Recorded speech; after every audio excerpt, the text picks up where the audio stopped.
Most of the times when you're having an intimate moment with somebody, it is just the two of you guys. It is just a part where you can kind of get together and really kind of vibe. So building on that intimate vibe is what we do. We sit there and say, hey, you know, this is your closed space. You know, you can close the dang on tent, like, you know, like enjoy each other, enjoy the vibe, enjoy the view, and really kind of get to know your other person from afar.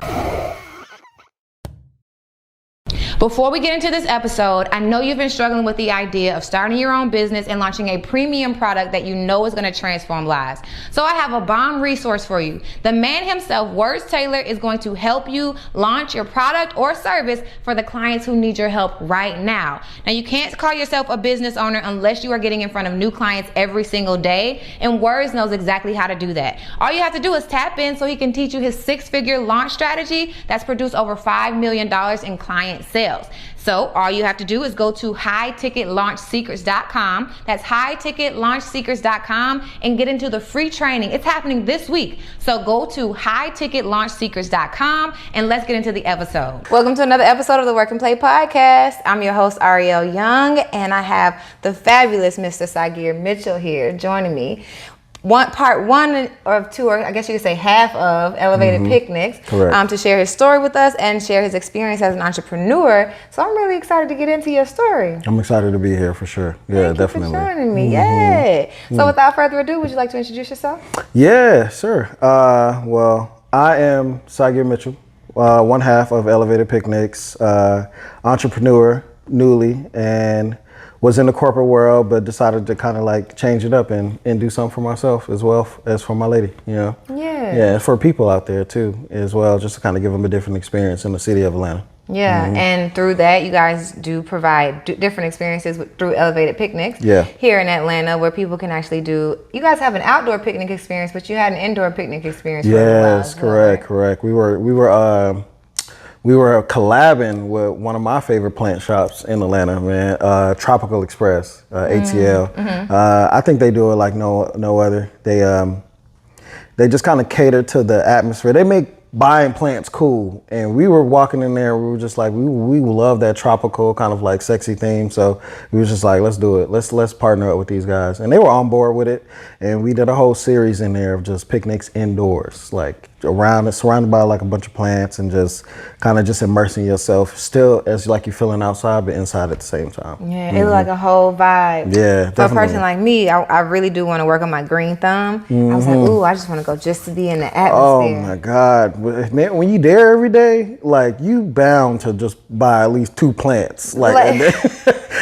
We started grabbing so many plants. I got like 20, 30 of them things in the house. I gotta like calm down. We gotta calm down. Y'all plant parents. Man, it don't make no sense. Look, I ain't mad at it because I want to be a plant mom anyway. So, I guess tell us a little bit more about how Elevated Picnics came to be, because we got half of the story, of course, from your other half, and I want to hear from you. Like, how did you guys develop it? You know what's so funny? Like, I think the biggest part of developing it was just a simple idea. Like, we started off so simple that it kind of blossomed and thing. And I think that's the biggest thing when you're trying to start like a business. Like you think that it's something so grand when really it could just be like the smallest thought process to get everything kind of like skyrocketing and going. And so we were sitting there. I was sitting there for like 2 seconds, and I was like, dang, man, you know what? Like, I'm working at this job. Like, so I was working on the roof of Ponce City Market as an event coordinator, busting my ass. And shout out to people who are event coordinators, because they bust their ass.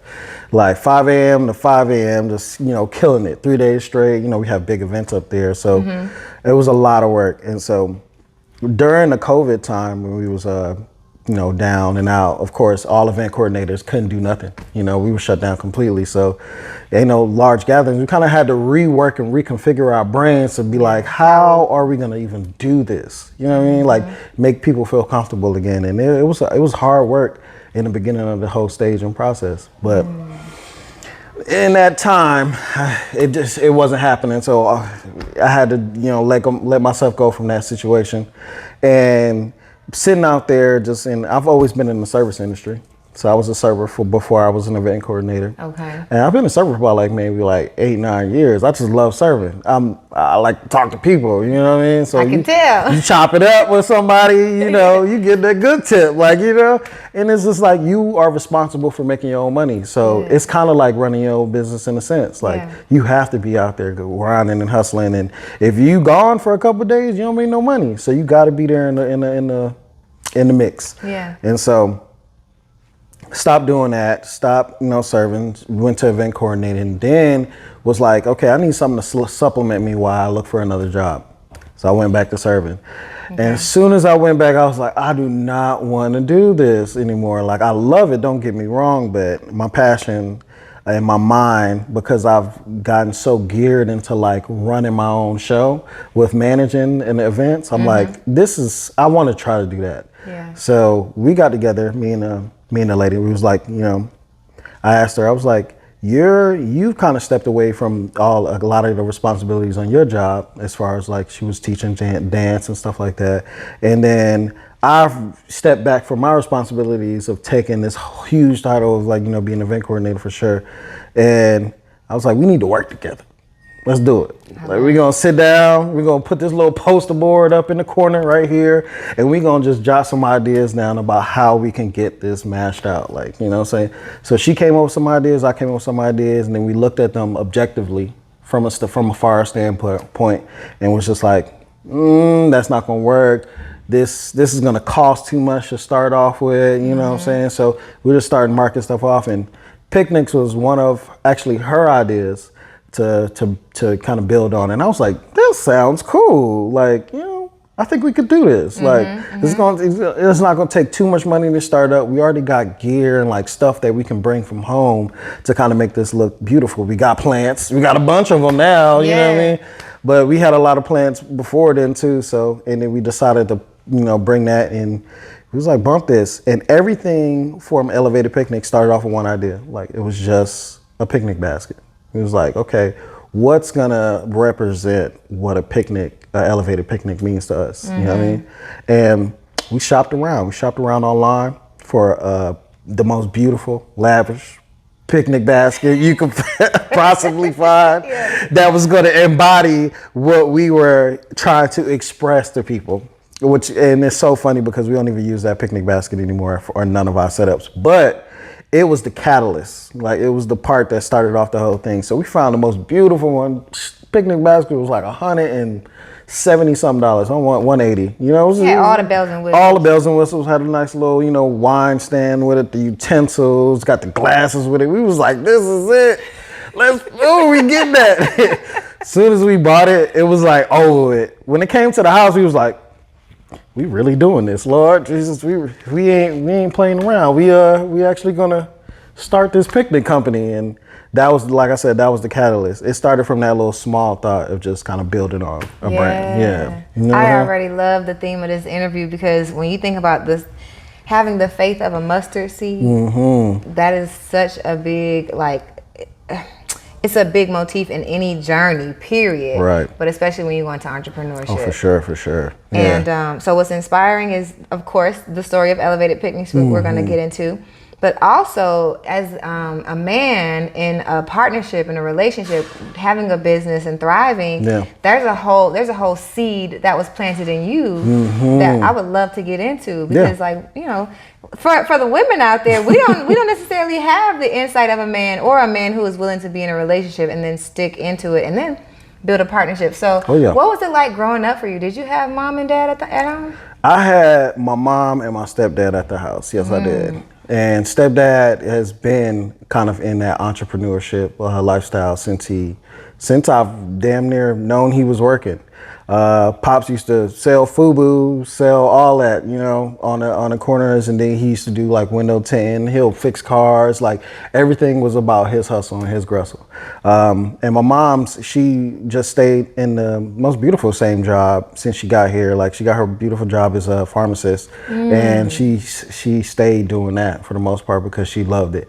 So hearing her talk about medicine is kind of always, and interesting too, because I'm like, dang, you know a lot about medicine, like stuff that I wouldn't even, know, because she's seeing it all the time. But my dad was the biggest probably catalyst of like learning how to be an entrepreneur, because that's just been his hustle since. He used to work for Ford Motor Company, and I think the factory in Atlanta at the time had wound up closing down, because I think they moved their operations somewhere else, and he at that point didn't want to work for nobody else. Like he was like, I'm gonna do this out here. Like I'm gonna make this money. And being a man making that decision while trying to have a family can kind of sway you in two different directions, because you just like, you have to be out there making that money. So a lot of times we would have to go to him to be, get that time and chill at his shop and be that, because he had to be out there making that money. But, yeah, so it was a lot of fun.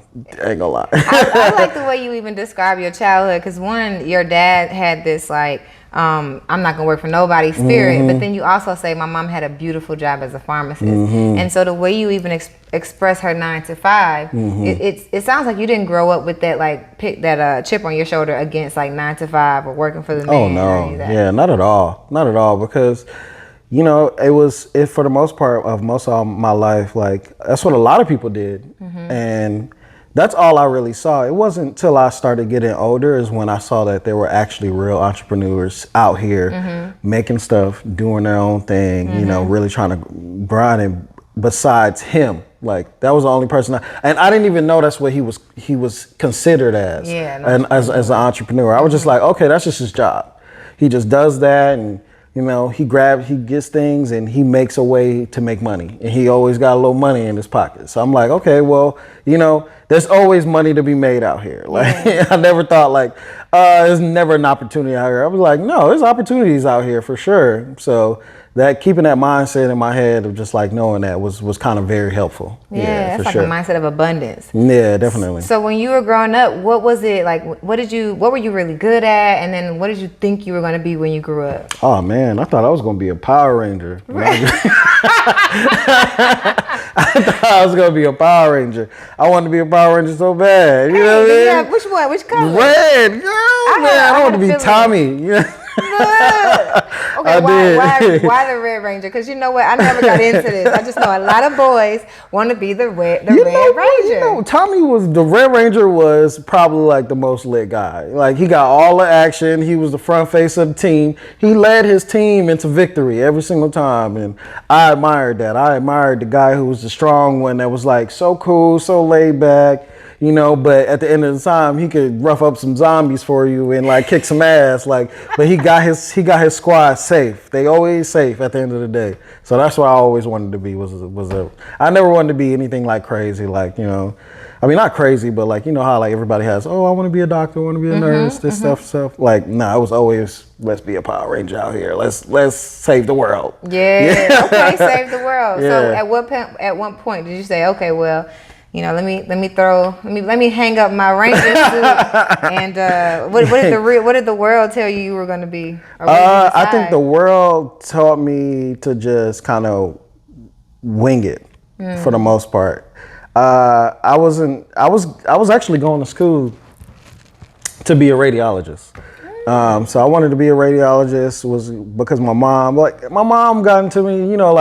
I come from a Haitian family, and so with a lot of foreign families, for the most part, they always try to get you in the 2 or 3 categories. Either you're gonna be medicine, you're gonna be like a doctor or something like that. You want to be a nurse, like they got to put you in the health field somewhere. And so that's kind of like what most of my family is in. Like my mom is in the health field. My aunts, my uncles, like a lot of my cousins are in the health field, whether it's like driving ambulances, being a nurse, like being a mortician. Like a lot of them are in that space because that's what they want to do. Wow. Well, that's because that's what they were kind of pushed to do as well. It's like when you come here as a foreign, person, like what's the best way to, get yourself solidified and make money? Right. Go into the health field. That's what they tell you, and that's what the parents push you to. Go to school, do your work, get into the health field. And you're like, So me, I was always just a little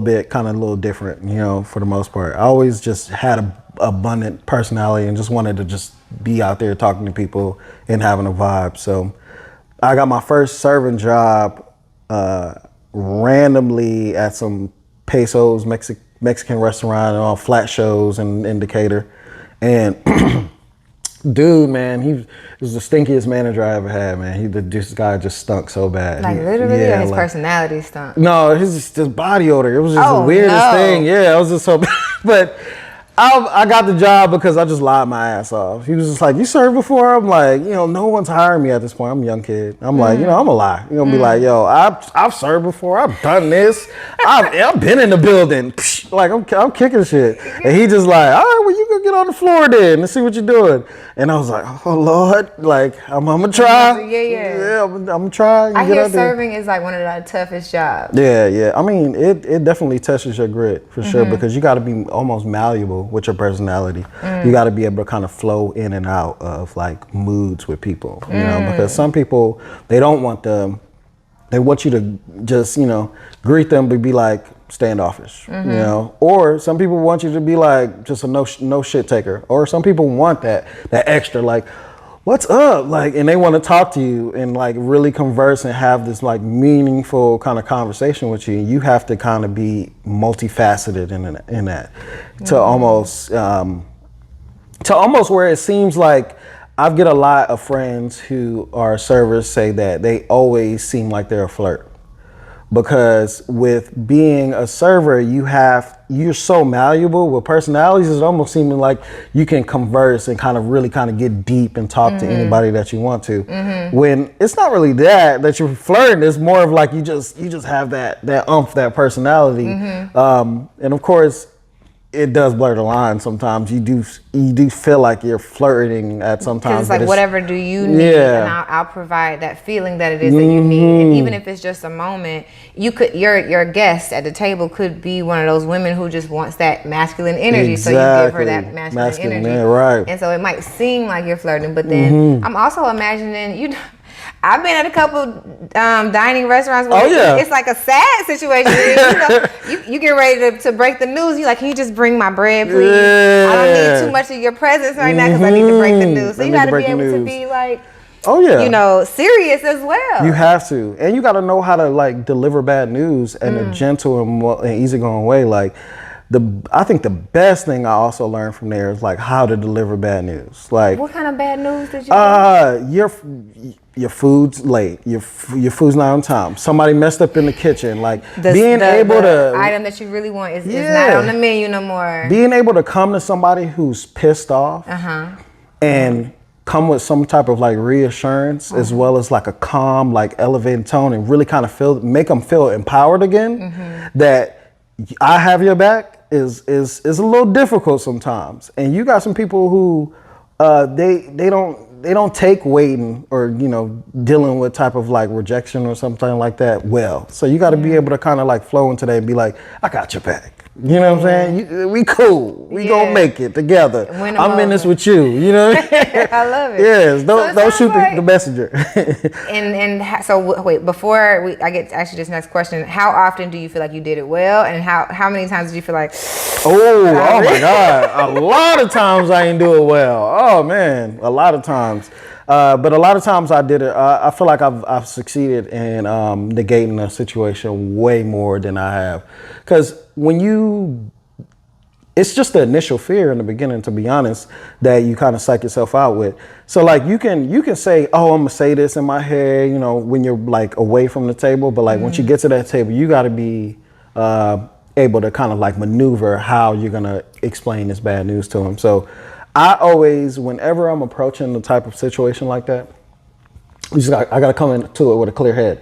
Don't think of a master plan. It's not that serious. Just come calm and then figure out how to navigate the right words when you're directly in that person's energy. Like when you feeding off of that energy, like it's best to just come into it without a thought process going on and knowing how to just segue the conversation. That sounds like a word for life. Yeah, definitely. Not even just serving, but it's like when you're trying to connect with anyone, any type of person, job interview, relationship, new boyfriend, whatever, you're meeting the mamas for the first time. Seriously. Not Anita Baker, but Patti LaBelle said it. I must have rehearsed my lines 1,000 times until I had them memorized. But then when you get up the nerve, you don't even have the words. You don't have the words. So you might as well go into it with a clear head. You have to, like, you just clear your head all the way through and just, you got to, like, it's a presentation. You present the situation and then you present the pros of how you gonna fix it. Ain't no cons here. We proing it up, like, cause I'm a pro and I'm gonna handle the situation right. I love it. Yeah. So it sounds like through surfing, you kind of found a bit of your fit, like what you're good at. But how was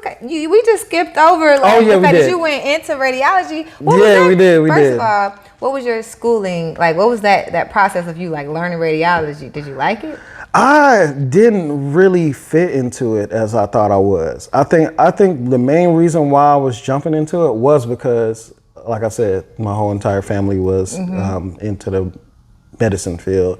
And so that's the only reason why I think I was kind of gravitating towards that. So when did you decide, like, you went to class, like, this is just not for me? What was I had a conversation with myself. I did. I had a conversation with myself about, like, hey, you know, this may not be the path that everybody's assuming that you will go, but if you do the right stuff, you know, you put your best foot forward and you say you did enough every single day.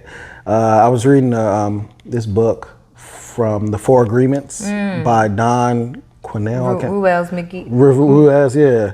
And it's just like, he kind of gave, like, that book kind of like saved me for real too, because this was like, I think one of the four agreements was to, you know, just do your best every single day. So like whatever you're doing, do your best. Yeah. And I just figured that if I go out there and I do my best on whatever I'm doing, I'm going to be able to find navigate my way into success like how I want to. And that was the biggest thing, you know, do your best. Don't assume that you're going to get something when you're not, like, you know, just push forward. Another one was like, you know, don't take things personal. Don't take it personal. Don't take it personal, because a lot of times people make, like, you know, especially business decisions for a business reason or so on and so forth like that. So me leaving or losing my my corporate job wasn't a personal thing to me. It was, this makes sense because we're in this climate right now. And so it was all about that. It was just making that adjustment in my mind to have a conversation with myself, say, hey, I'm going to be going in the right place, in the right direction to get where I need to go, and trusting the process. I'm working as a server, but every day I'm the one that's making the most money, you know, when I walk out of there. How much money you made? They'll ask every night, you know, be like, I made like $300. And you'd be like, damn, how you make so much? You must have some really good tables. No, I just put my best foot forward. I gave it all my all for today. And I didn't come in here with an attitude or like just kind of like beating up myself. It was everything was just a positive progression. 100%. I love that mindset. That's another jewel. But what was it like, you know, leaving radiology, going into service? Leaving radiology, going into serving was, I don't know, I guess it was a little scary, if you could say that, because you have to kind of just trust the process, but also you kind of like are letting your family members down, you know, like your grandma's like, so what you doing with your life? Especially grandma, you can't let grandma down. Grandma be on your ass. I mean, I'm sorry if they're saying that, but grandma be on it. She'd be like, look, so what you doing out here? I told you to go to school. My grandma's an old Dominican Haitian woman, so she don't play. You know what I'm saying? Your grandma's Dominican and Haitian? Yeah, Dominican and Haitian. That's actually really beautiful. Well, she's Dominican. And she met my granddad in Haiti. So she only spoke Spanish, but when she met him, she learned Creole. And they both got together. They both moved to New York. And then that's how she learned English. Okay. So she's just a multifaceted type of woman as well. Like she kind of just paved her own way for the most part. But she met her love, learned a new language at the same exact time, and then, like, you know, did bigger and better things for herself and went to New York, and then that was it. Yeah. I'm extremely passionate about helping corporate professionals transition into entrepreneurship. So I had to share the number one thing that helped me develop as an entrepreneur, and that's the morning meetup. I joined the morning meetup specifically for the structure because I'm leaving corporate America, so I'm used to those morning huddles. We got our sales, we know what our goals are, and we get our day started. So I was missing that for 2 years before I even found the morning meetup. Now, the second thing that I really benefited from was the revenue. Revenue generating activities was not necessarily a thing before 2021. Now, I had my LLC, I had my website, I had a few clients here and there, but the momentum really took off as soon as I got around like-minded individuals and people who really knew the struggles that I was already dealing with, that I could get over my fear of sales and communicating my value and putting myself out there on social media. The friends that I've developed, the mentors and the mentees that I've created relationships with, everything has really created this environment for us to thrive as entrepreneurs. So if you want to develop as an entrepreneur, you're leaving corporate America and you're trying to figure out how do I get my footing in entrepreneurship, then the morning meetup will definitely be a game changer for you. You can learn with us, you can grow with us. And I didn't even mention that we have a book club. Join us in the community. Let's get started today. You will not regret it. Yeah, that says a lot about your family, though. From a historical perspective, we always hear about the difference between Dominicans and Haitians, and how there's not always a synergy. Like there's not always a connection. And so for your grandma to fall in love with your grandpa and create a life and move here. Now fast forward to, of course we don't want to let grandma down, but it kind of sounds like grandma's a real woman, like she's understanding to a degree. She's understanding, like to a degree. She just wants you to do good, not get in trouble, and just make something of yourself. So when I always try to check in with her, let her know, hey, I'm doing this. I'm doing good, all right? Like, I'm okay, grandma. Yeah, so grandma's still around. You get to tell her, like, does she know about elevated picnics? She does. She does know about it. Yeah, she does. She knows about elevated picnics as well. She doesn't really know because she's older for the most part, but she knows that I'm doing something. Okay. You know what I mean? And that it's going pretty well. Because it's paying for things. So that makes sense. So you're living your life like it's golden as a server. You left radiology behind, and then you decided to go into corporate. Did your radiology experience or did your server experience follow you into corporate? I think the server experience followed me into corporate. What were you doing there? Was it event planning? You went straight into event planning? Straight into event planning, yeah. Straight into it. How old were you? This was about 3 years ago. So I guess I was in my 20s, late 20s. Okay. Yeah. So 26, 27. Okay, got you. So you got your first corporate gig, 26, 27, doing event planning. What was that transition like? That transition was definitely a lot different. I saw a different side of the world that I didn't know about. Like, cause I didn't work too long. I wasn't a big corporate type of person. I was doing, service. So this was a new avenue for me. Answering emails all the time and, dealing with different managers and people that are in charge, really kind of knowing that, hey, I'm in charge. So I have to be the kind of like the model for what my staff is doing and stuff like that. So that had to get my gears turning a little bit to change and be kind of a little bit more professional in a sense, because the corporate world is a little monster. Sometimes it can be very gracious, and then it could be like very like, this is the steps you need to take, very So I enjoyed the corporate world for the most part for what it did, because it gave me a lot of structure.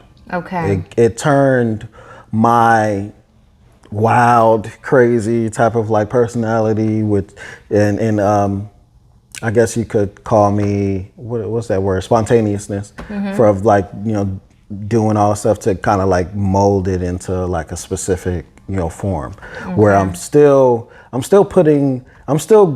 communicating with people as like I am a server, because you got to talk to clients all day, and all these clients need and want different things for their event and party, because that's their bread, their bread or whatever they want to do, as far as like a multifaceted type of, event.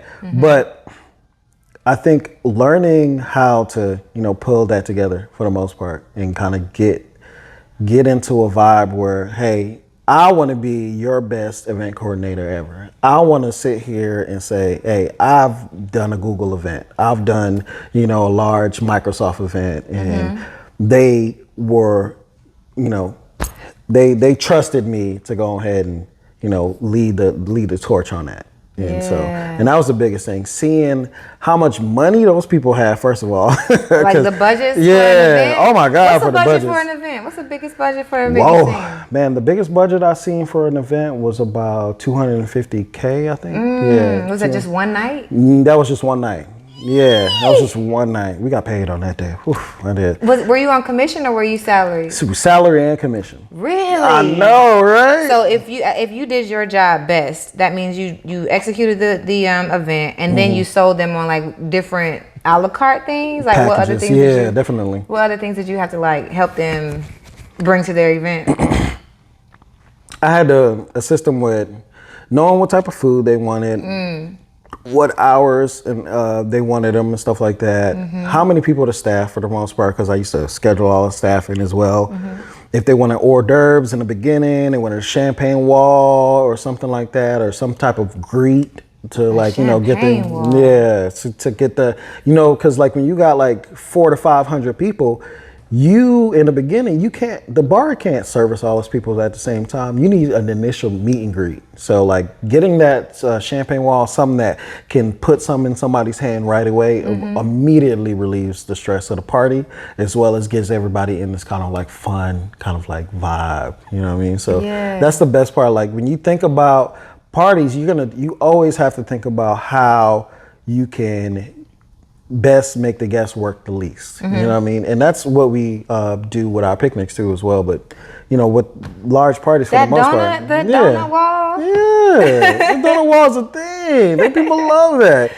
And it's such an eye catcher, but it's like you don't have to work hard to open up a box, and it's there for you, and it looks cute, and you can take a picture by it. Yeah. And that's all we think about when we try to pull these type of business ventures together. We're like, how can we make the client just come in, kick your shoes off, and enjoy the whole experience, and then walk away feeling refreshed and amazed. But when I listen to you, it sounds like you have when I'm doing like with my clients, I'm talking them through like their 34 strengths, because I love the Strengths Finder, and corporations, they use Strengths Finder, so it makes sense. Okay. And you sound like you have these like relationship builder qualities, and then you also have like the little bit of this influencer strength, right? Have you ever done like a personality assessment or anything like that? I think I did one time. Yeah. I had one. They made us do one at my old corporate job. Yeah. And what kind of stuff came out?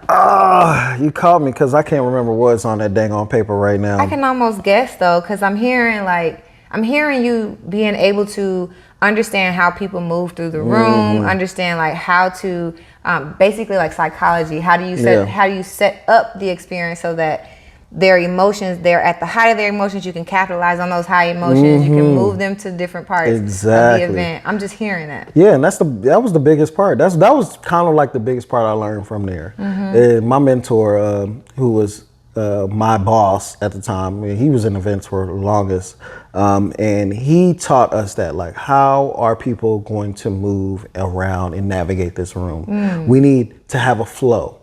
Flow is a big thing. Like anything that immediately will push or stop somebody in their flow is not good. You want people to kind of like go into this like vibe, like almost like a snake moving through a room, like, not, they go left to right, but they still have that motion going, and you want people to have that. You don't want them to feel like they just like, pull back or stagnant. So when you got that many people, everything is about flow. How are we going to hit it from boom, boom, boom, all the way down the line? And putting a drink in somebody's hand makes you feel happy. Like when I go to an event and somebody puts a whole drink in my hand, well, as soon as I walk up, I'm like, okay, I got this.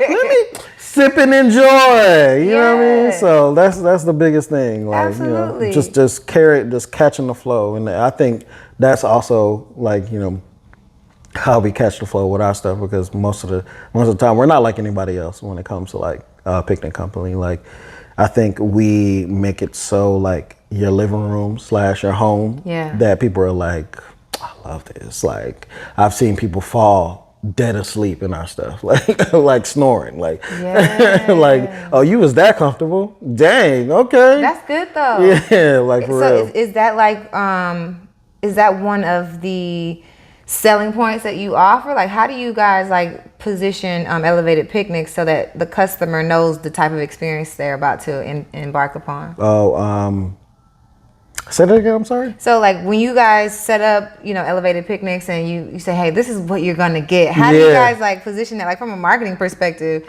so that they know like I think we position it how, like you would say, we want you to come in and feel like you don't have to work for nothing. Like this is supposed to be your time to have something luxurious for you in the middle of a park that you've never had before.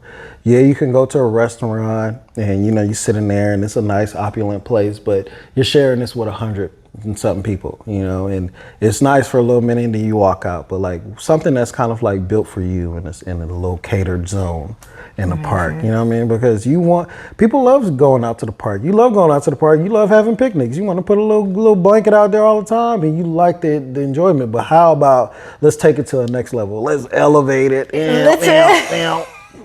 Name drop. Yeah, let's elevate it a little bit, and then we're gonna build it out for you. We're gonna cater this for you. We have clients who, that's what they're looking for. They always ask us about a theme, and we don't do a theme. Everything is from our just creative hearts, and we just put it together where it's gonna speak to you.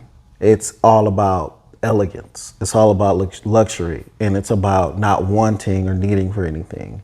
You got the hand sanitizer out there. You got the bug spray. You got you got a little bit of cards if you want to play a little draw for Uno or something like that. Yeah. You know what I mean? We have all these little kind of like nooks and crannies in there where like you're looking around like this was well thought out. Yeah. Like, and I am loving this flow. Like it flows with you. Like, we got the welcome mat to welcome you into your space. Yeah. Like, It sounds like you really hit your zone in terms of going through your life, leaving radiology behind, going into something that you didn't necessarily know was going to be a good fit, but you literally made it work, getting into the serving industry, and now you're using this experience to like really elevate a picnic experience from like a no pun intended, but truly like an elevated perspective. So you also seem to operate kind of off of just kind of sheer know-how and vibe. Do you like what do you do to learn up on your craft? Like do you reading like behavioral science type books? What kind of stuff do you enjoy learning?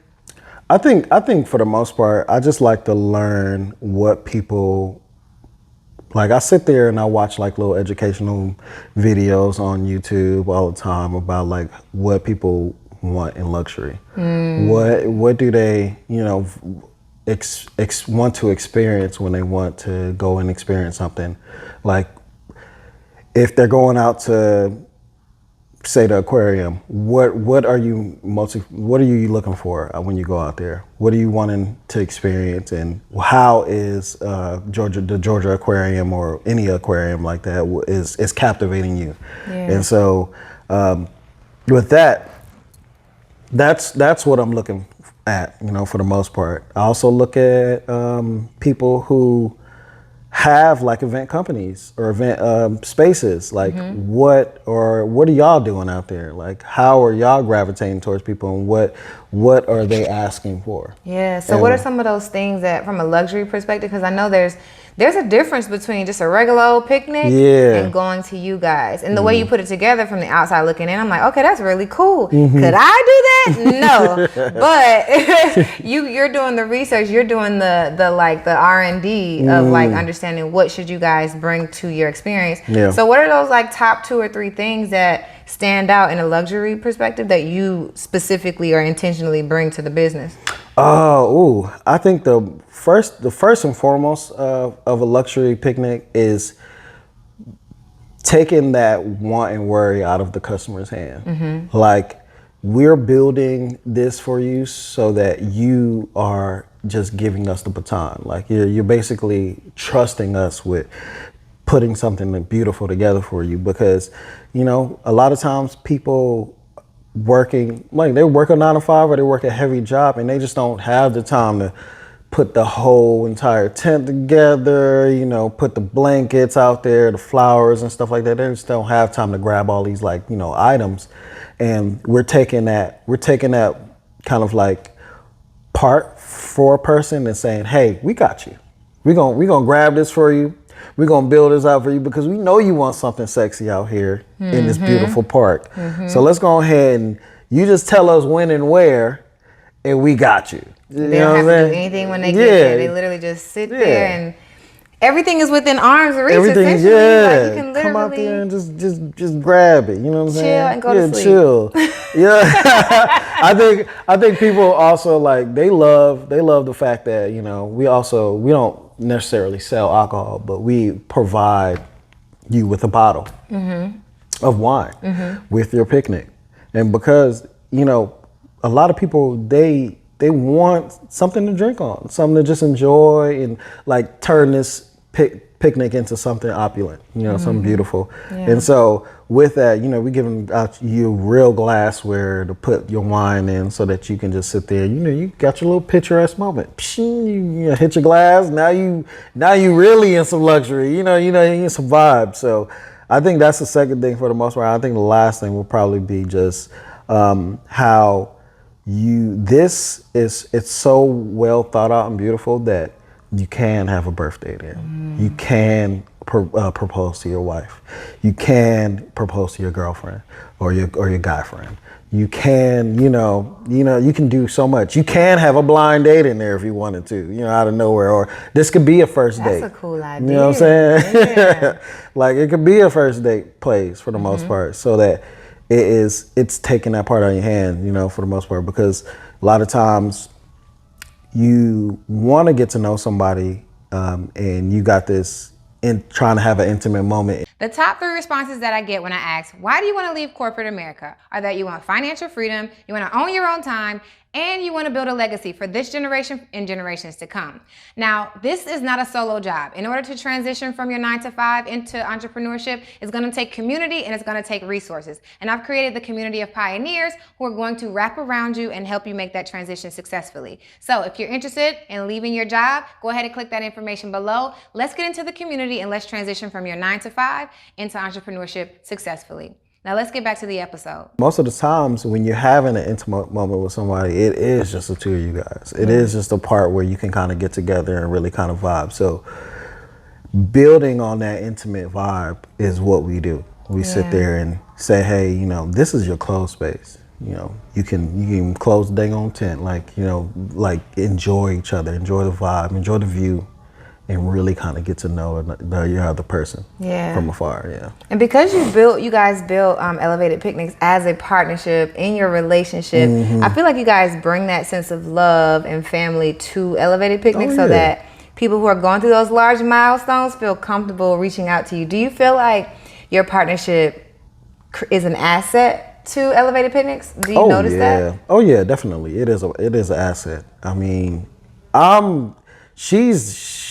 my other partner, she is the I would say the heart and the style of the picnics for the most part. Like I'm the more like, you know, logical, rigid, like, okay, we have to have these things in place and so on and so forth. But like she's the woman's touch.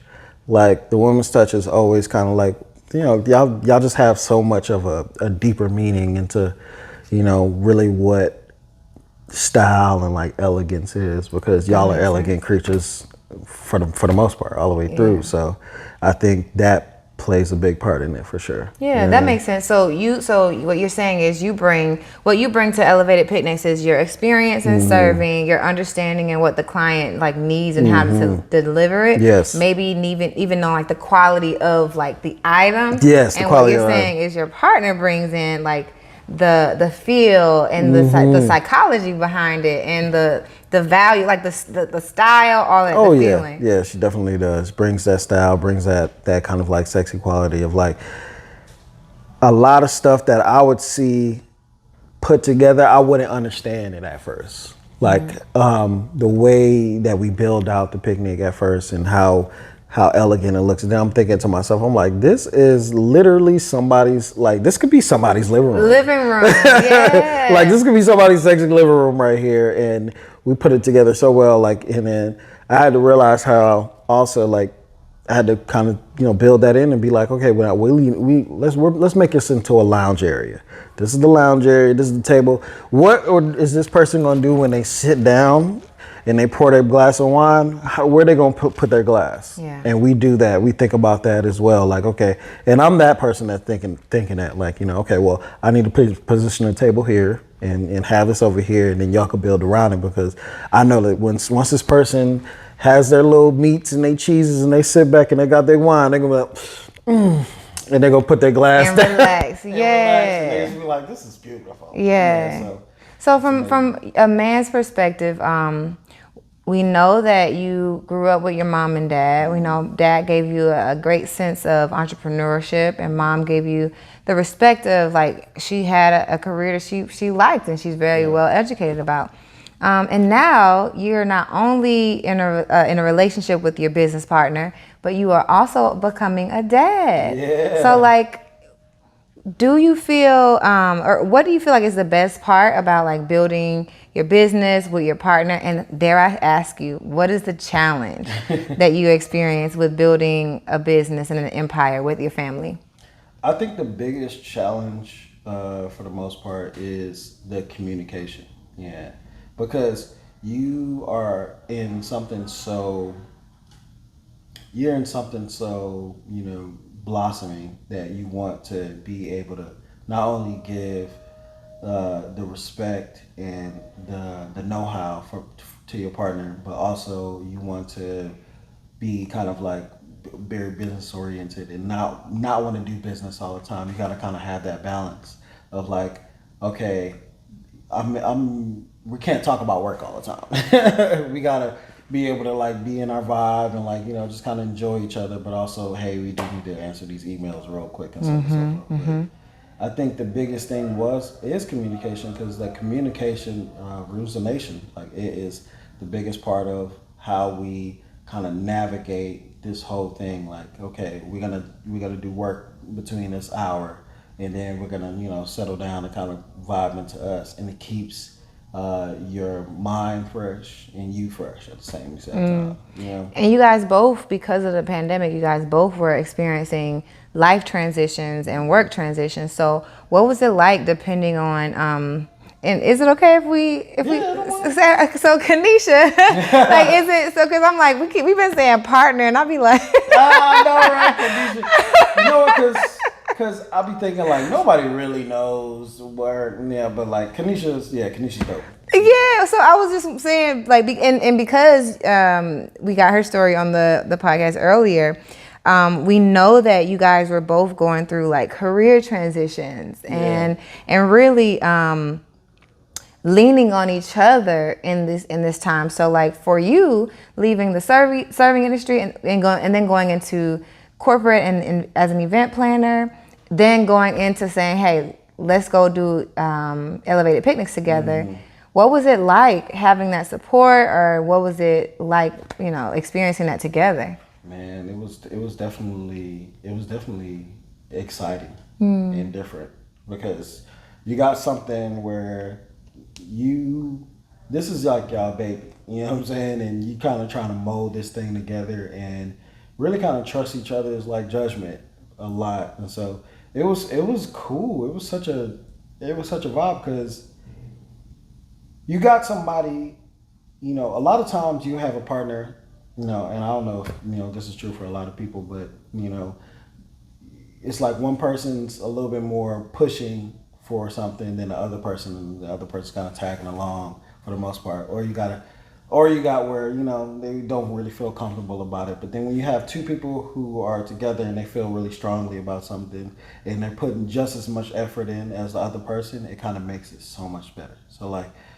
me and Kaneisha kind of sitting there and just really kind of being able to feed off each other and get stuff done really quick. Hey, did you do this? Oh, I need to do this. And kind of getting it done really helped a lot. Like, it helped, and it molded our situation so much faster. It pushed it to another level. Really? Yeah. So you're saying developing the business helped you guys' relationship grow in a positive direction? Yeah, definitely. What was like one of the one things that, or I guess not one of, but if you can think of as many as you want, what kind of things did you learn about each other or yourself when building this business together? Ooh, I mean, I think the one of the biggest things we learned about each other is our strengths.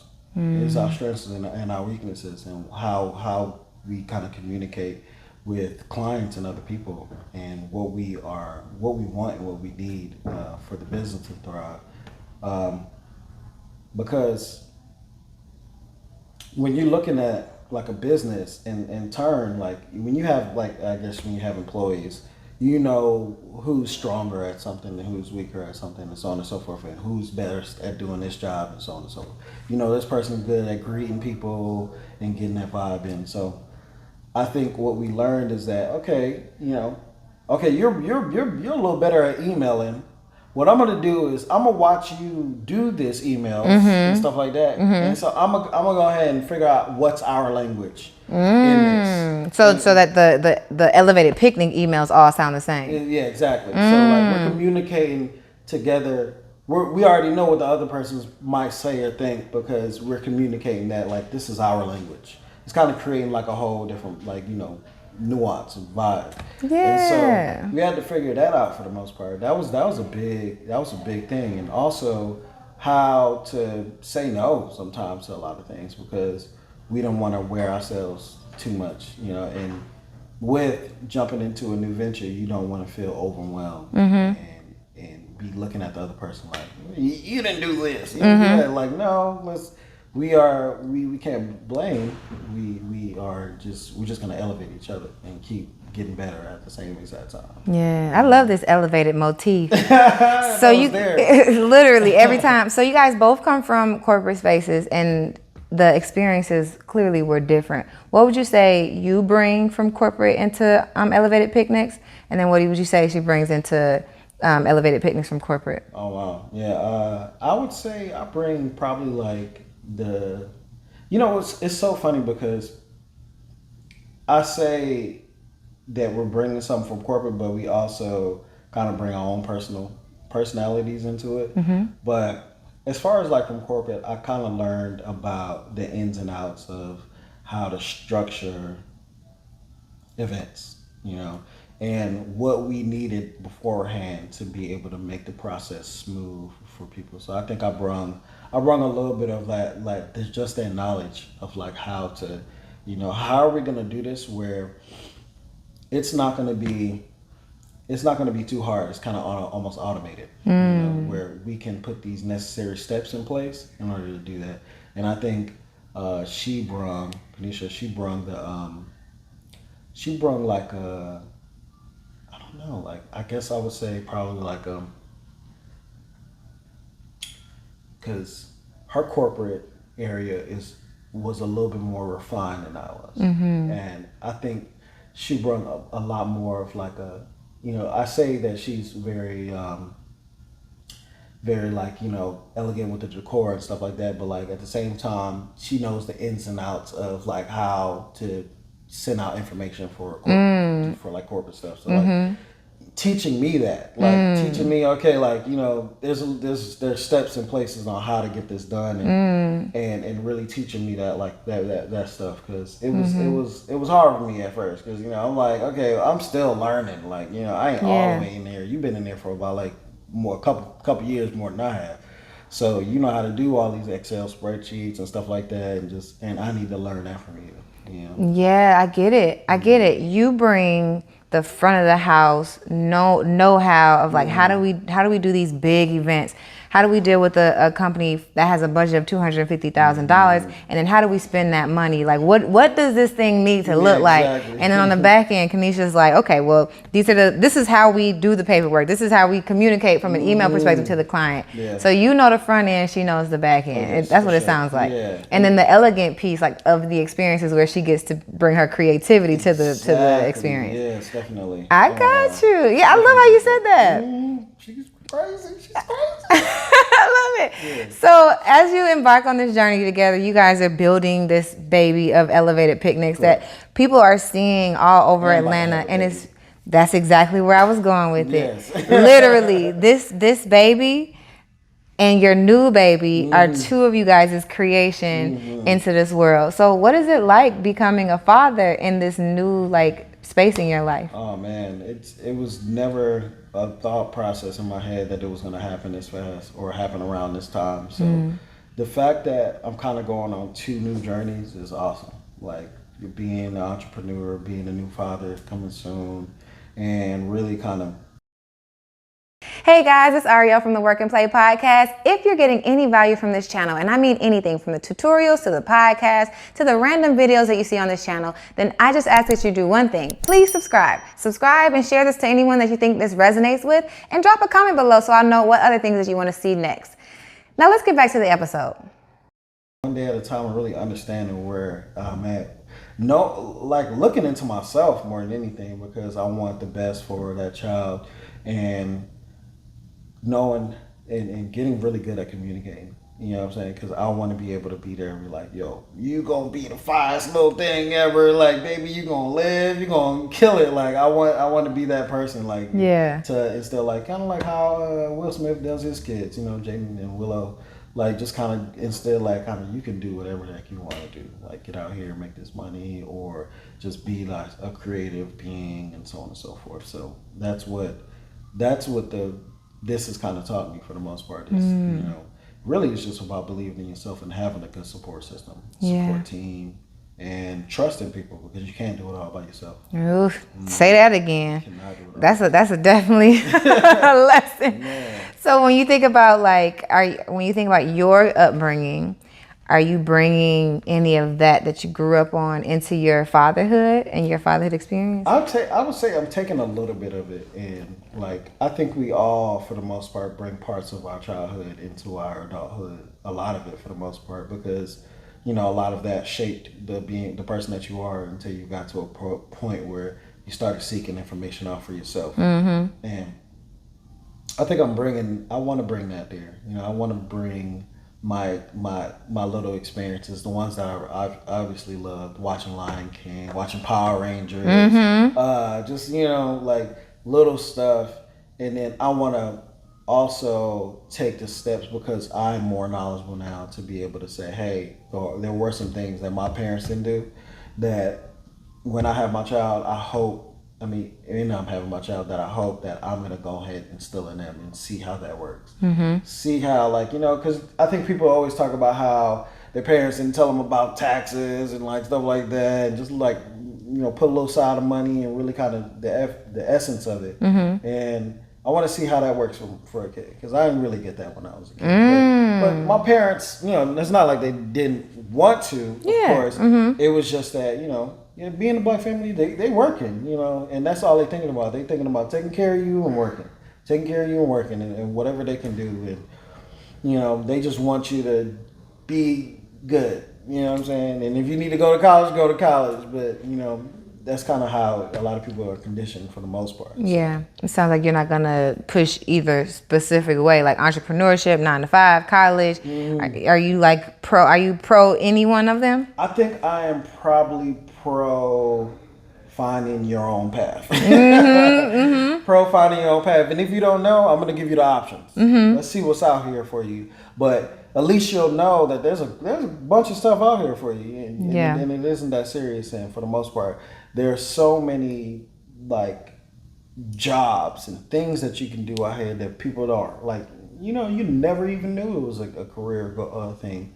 And you're stuck in this kind of like box of like knowing what careers are, because you got a lot of these forefront careers that are just in your face. But then they got a lot of back end ones that are like even better. Like you are out somewhere, you're out of the limelight, but you are killing it in your field. And you didn't know that this was a need for someone. And I think that's the biggest thing, trying to find a need for something.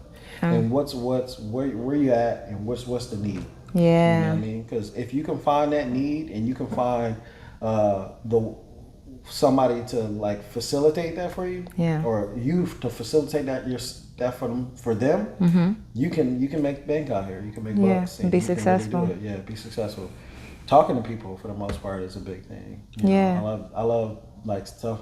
like this, because it makes it so much easier for people who really haven't had an outlet or want to talk, to be able to like express themselves. Absolutely. You know what I mean? And a lot of people need that. You know what I mean? So it's dope. I love it. Okay, looking forward to seeing you guys as mommy and daddy for sure. It's gonna be fun. And as you mentioned, like, allowing your baby to find their own way, your child, which will eventually be an adult, to find their own way. Oh, yeah. So, and I know you're probably on your own journey of like self-discovery and self-fulfillment, especially now you've taken the leap from corporate into elevated picnics. So I'm just curious, like, what would you say is the last thing that, or the most recent thing that you learned about yourself? Oh, wow.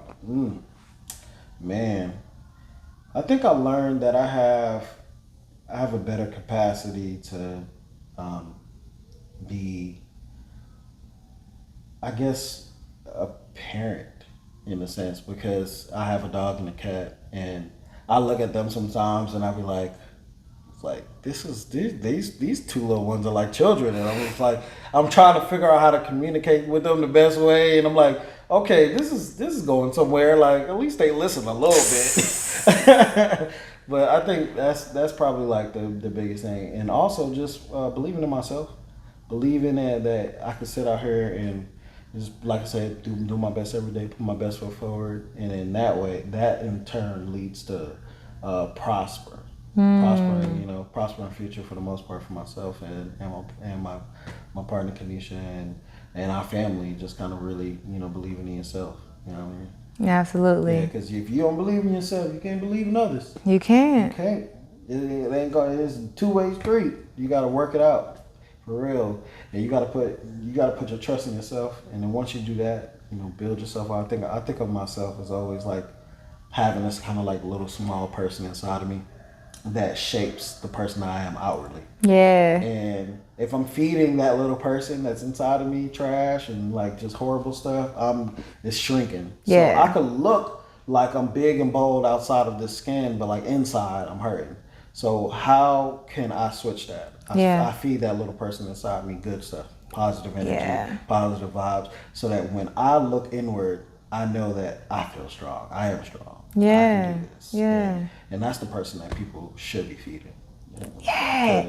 On that same note, you started this interview talking about planting a seed. Mm-hmm. And you went to school for radiology, which could be farthest from where you are today, one would think, right? Yeah. But you started planting seeds in that little self even back then. So do you ever think back, like, when you're in a moment and you're like, I learned that in radiology. Like, do those moments ever happen for you? Yeah, it does. What is that like? What kind of things do you do today that's like ties back to that time? Man, I don't. It's so many things. Like, I would probably say the smallest thing would be to, you think about like how you were so into something from back then, and like how kind of like your mind is like warped and changed, but you still kind of like love that side of that lifestyle. Like, so I think radiology taught me that like there's so many like cool little nuances in the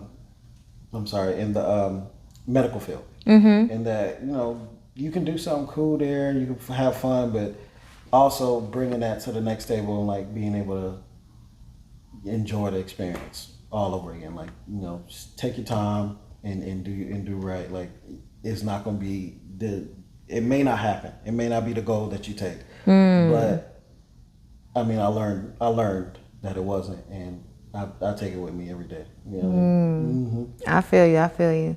Well, thank you so much for joining me on the couch today. It's been lit. and so one of the things that I do as like a ceremonial question for all of my guests is to kind of reach back and think about like our younger selves or somebody who's on the journey that we've been on and hasn't necessarily reached the level of success that we've reached just yet.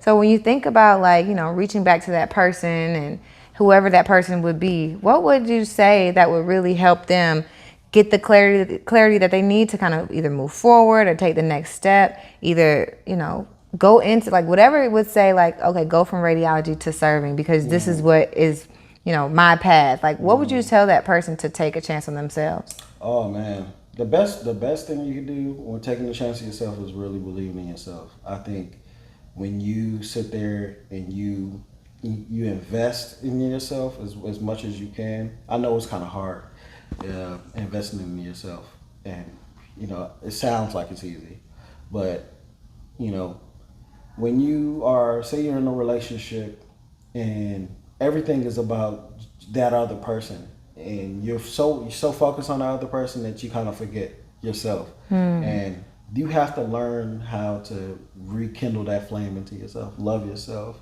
be able to like be in that vibe of yourself. And I think it's feeding that person inside. I tell it to everybody, like, everybody, and I promise you, everybody I feel like has that person that they visually see inside of themselves.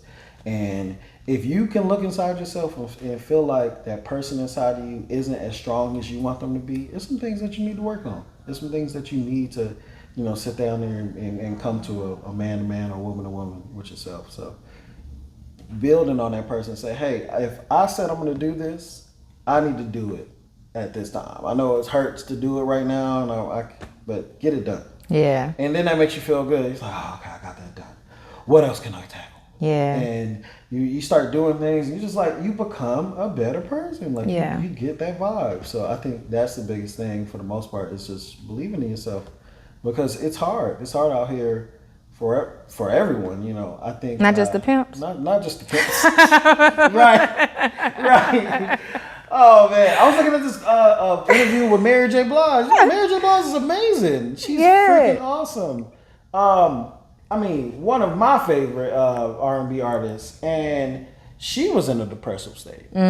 She was really kind of down bad, not really feeling herself. Yeah, wanted to commit suicide. And it's like, damn, you got somebody like this that just inspired the masses, made them feel so good about themselves. And this person doesn't feel like they, have accomplished a lot. So that's a lot to take from too. Like, you're not the only one. You're not the only one. There's some people out here that are highly successful and they don't feel like they've accomplished enough. But what you need to do is just realize that you are in the right place at the right time, and trust yourself, and then keep going. Like, you can't stop. Can't stop. 100%. Can't stop, won't stop. I'm glad you did it, because I was going to do it and I was like, I can't turn it to this. I know. I'll do it with every little guy. I had a cousin like that too. Every time this song come up, I'm like, girls, the girls, they love you. Look, I'm going to let you get up out of here. Thank you so much for joining me. If there's anything that the folks who are listening or watching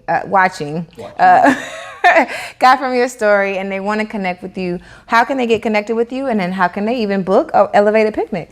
Okay, cool. Yeah, so you guys can always hit me up on Instagram for the most part, at Feng Shuaid, FengShuaid, and if you want to check out our picnics as well as our beautiful decors, at Elevated Picnics, at Elevated Picnics on Instagram, Twitter, all that. And then the website is elevatedpicnics.com to book your experience in your picnic. I promise you, it will be your best experience in Atlanta for the most part. 100%. Yeah, definitely. We guarantee it. All day. Until next time, y'all have a good one. Peace out. Peace.